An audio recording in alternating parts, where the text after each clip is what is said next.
Monsieur le maire, chers collègues, lors de notre conseil de juin,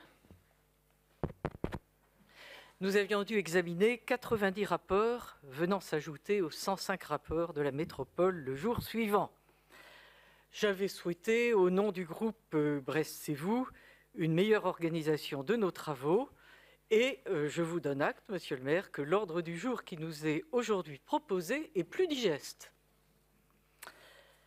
Car nous sommes confrontés à une nouvelle situation de crise économique et sociale, ça a été dit dans les interventions avant la mienne, sous le coup des chocs climatiques, militaires et énergétiques. Les ménages, notamment les plus modestes, comme vous l'avez dit vous-même, monsieur le maire, voient les prix s'envoler sans que les revenus suivent.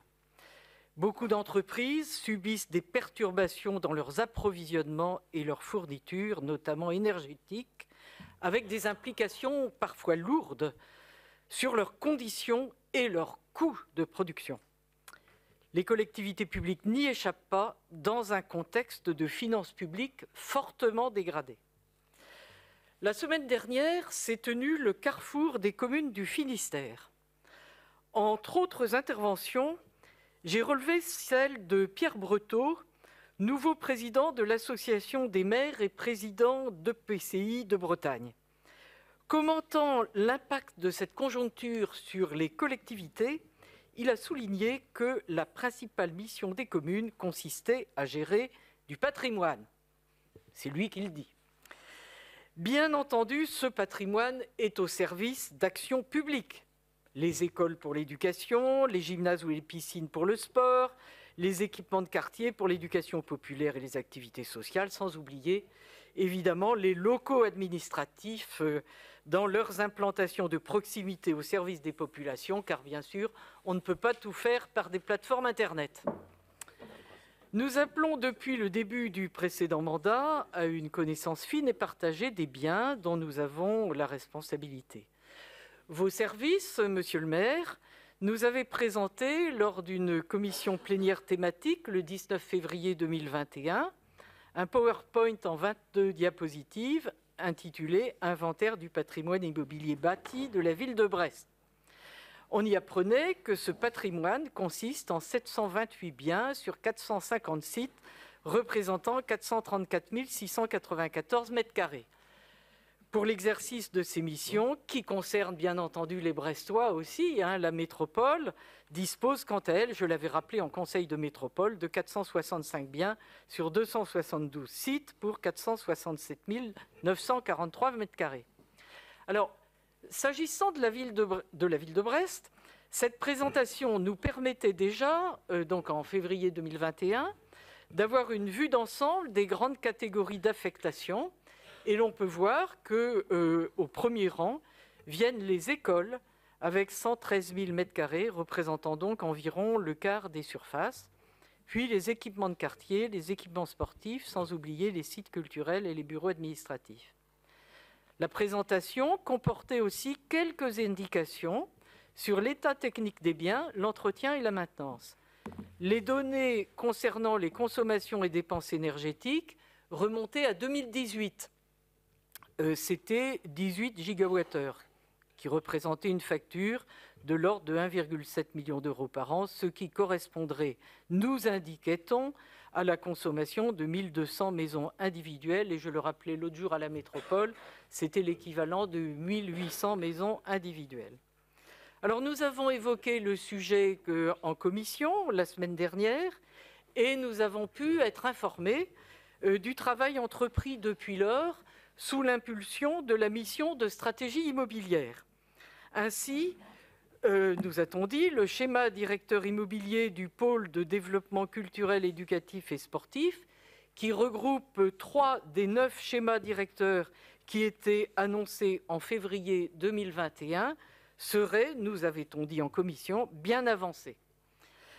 Alors, compte tenu de l'urgence des enjeux énergétiques, il est important que nous puissions disposer des données complètes et actualisées, 2018, ça fait quand même loin, sur le coût des fluides, la performance énergétique, ainsi, c'est un sujet d'actualité aussi, la soumission au décret tertiaire. Je vous avais saisi par courrier du 13 septembre 2022 pour que nous disposions de tous ces éléments. Vous m'aviez répondu le 3 octobre et en fait, votre propos liminaire du Conseil de la métropole était en quelque sorte une paraphrase de votre réponse à mon courrier du 15, mais qui ne répondait pas complètement à ce que j'avais souhaité.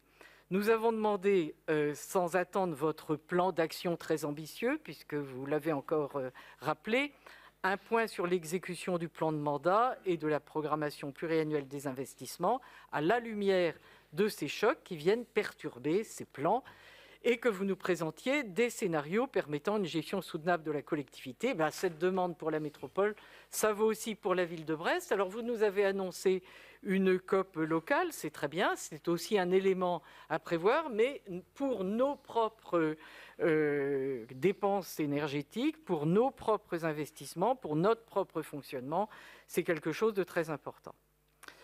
Bon, le patrimoine immobilier est certes une préoccupation majeure dans la gestion des collectivités, mais aucune mission de service public ne peut être rendue sans les agents qui s'y consacrent. J'avais évoqué lors de notre conseil de juin dernier la mise en place laborieuse de vos brigades de tranquillité publique. Vous le savez, nous considérons cette réponse comme insuffisante et nous militons pour une véritable police municipale armée. Or, notre ville n'est plus, depuis déjà de longues années, à l'abri d'une délinquance du quotidien qui est le marchepied de violences plus graves, et ce, quel que soit le quartier. Et les habitants de Saint-Martin et Jaurès ont pu, une fois de plus, en être témoins il y a quelques jours.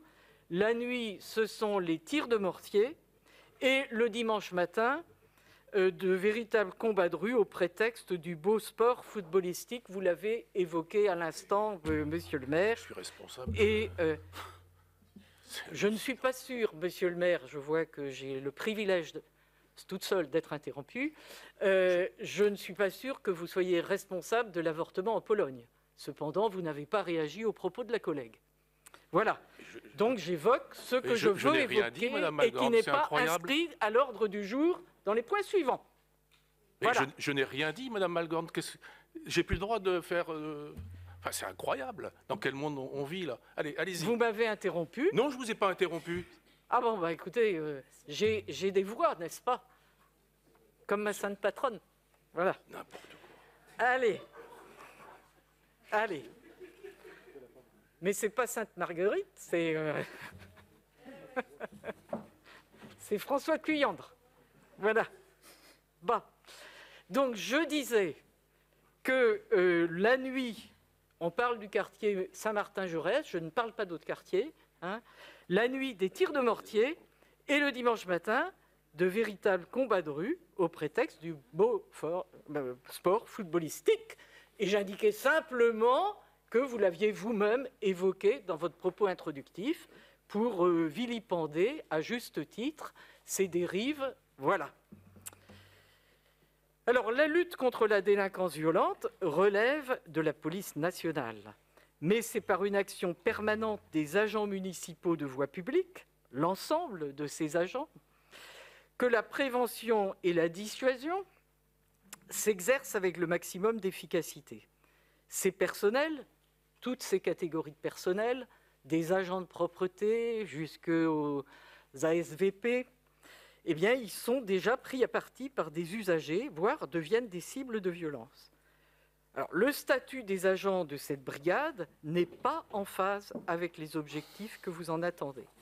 Et au moment où ce service se met en place, nous alertons une fois de plus sur le devoir de protection qui vous incombe par rapport à ces personnels. La violence, elle vient par tous les bouts, on le voit, mais elle peut être parfois téléguidée par l'idéologie. Et notre pays a souffert dans sa chair de la manipulation de la religion à des fins politiques. Dans notre République, l'école participe à l'apprentissage de la laïcité. Le ministre de l'Éducation, Pap Ndiaye, vient de confirmer ce que certains subodoraient, la hausse des signalements pour atteinte à la laïcité. et la presse se fait l'écho de la difficulté des chefs d'établissement face aux tentatives de certains élèves de porter dans l'enceinte scolaire voile, camis ou abaya. La question se pose aussi dans notre ville. On ne peut traiter cette affaire à la légère comme une provocation adolescente. Derrière cette revendication du port du voile et autres signes distinctifs, il y a une entreprise de manipulation qui aboutit aux attaques, se revendiquant ou non du terrorisme islamiste. Alors, à quelques jours du 2e anniversaire de l'assassinat du professeur Samuel Paty, souvenons-nous que les enseignants et les communautés éducatives doivent être soutenus dans leur défense de la laïcité, non seulement par leur ministre, mais par tous ceux qui ont des responsabilités dans la cité. Saluons les initiatives, comme celle du lycée Vauban, qui marquent concrètement leur engagement citoyen. Je vous remercie. Très bien, merci.